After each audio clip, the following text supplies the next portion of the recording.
नमस्कार साथियों, मैं कोमल प्रजापति आपका स्वागत करता हूं आपके अपने आध्यात्मिक YouTube चैनल अनमोल ज्ञान संगम पर। आज हम एक महत्वपूर्ण प्रश्न पर विचार करेंगे।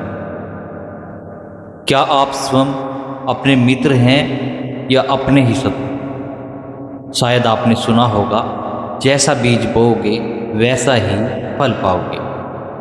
यह केवल कहावत नहीं है, यह भगवान श्री कृष्ण द्वारा गीता में दिया गया अटल सत्य है। श्रीमद् भागवत गीता अध्याय 6 श्लोक 5 में भगवान श्री कृष्ण कहते हैं, मनुष्य स्वयं अपना उद्धार कर सकता है और स्वयं ही अपने पतन का कारण बन सकता है। वह स्वयं का मित्र है और स्वयं ही शत्रु भी है। भगवान श्री कृष्ण यहाँ स्पष्ट करते हैं कि कर्म ही व्यक्ति की दिशा तय करता है।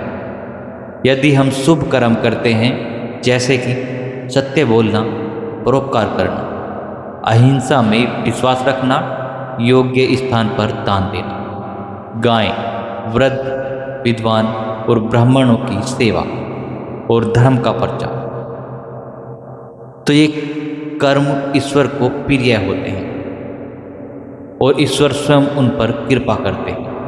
लेकिन यदि कोई झूठ, चोरी, धोखा, रिश्वत, ब्लैकमेलिंग और किसी की संपत्ति हड़पना जैसा पाप करता है, तो ईश्वर उसे मानसिक रोग, अशांति, तनाव, भय और भावसागर में भटकाव के रूप में दंडित करते हैं। एक समय की बात है, सत्यवादी राजा हरिश्चंद्र को ऋषि विश्वामित्र ने एक परीक्षा में डाल दिया।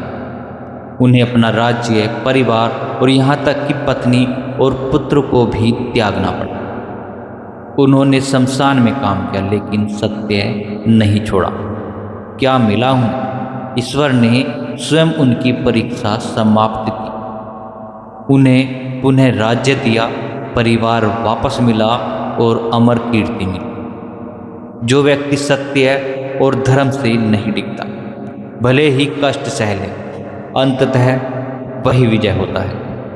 भगवान श्री कृष्ण कहते हैं, पाप कर्म की जड़ होती है, मोह, लोभ और अहंकार। जिस व्यक्ति में मोह, लोभ और अहंकार जन्म लेते हैं, वह न केवल दूसरों का अहित करता है, बल्कि स्वयं अपने जीवन को नरक बना लेता है।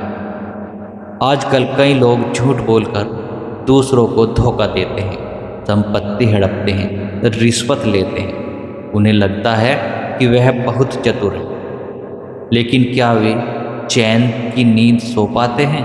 नहीं। उन्हें अंदर ही अंदर ग्लानि, भय और तनाव सताता है।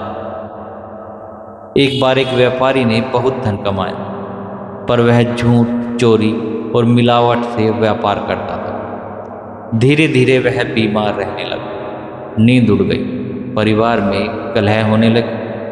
वह तीर्थ यात्राएं करने लगा, लेकिन चैन नहीं मिला।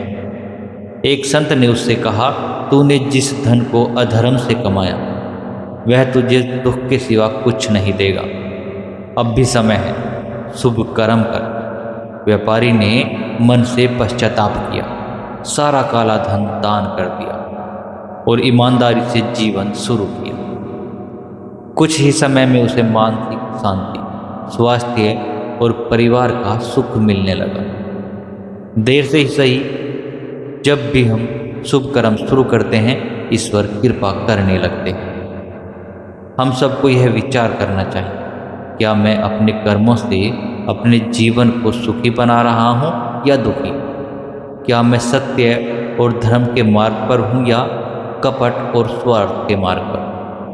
यदि हम शुभ कर्म करें, गाय को रोटी दें, किसी भूखे को भोजन कराएं, किसी विद्यार्थी की पढ़ाई में मदद करें, माता पिता की सेवा करें, ईमानदारी से काम करें, तो ईश्वर स्वतः मार्ग प्रशस्त करते हैं।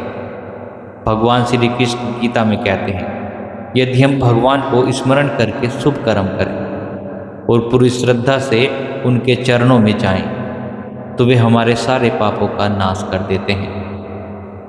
लेकिन पहला कदम हमें उठाना होता है, सही कर्म का। अब समय है आत्म निरीक्षण का। क्या आप अपने मित्र हैं? क्या आपके कर्म आपको ऊपर उठा रहे हैं, या आप स्वयं अपने शत्रु बनकर अपने भविष्य को अंधकार में डाल रहे हैं? यही उत्तर नकारात्मक है। तो आज से ही शुभ कर्म की शुरुआत करें, क्योंकि यही जीवन है कर्म भूमि, और यही समय है जागने का। अगर यह ज्ञान आपको अच्छा लगा हो तो वीडियो को लाइक करें, अपने मित्रों और परिवार के साथ साझा करें। चैनल अनमोल ज्ञान संगम को सब्सक्राइब करें, ताकि ऐसे ही और भी भगवान श्री कृष्ण के अमूल्य उपदेश आप तक पहुंचते रहे। मैं था आपका अपना कोमल प्रजापति। जल्द ही मिलेंगे एक और नई ज्ञानवर्धक वीडियो में। तब तक के लिए जय श्री कृष्णा, राधे राधे।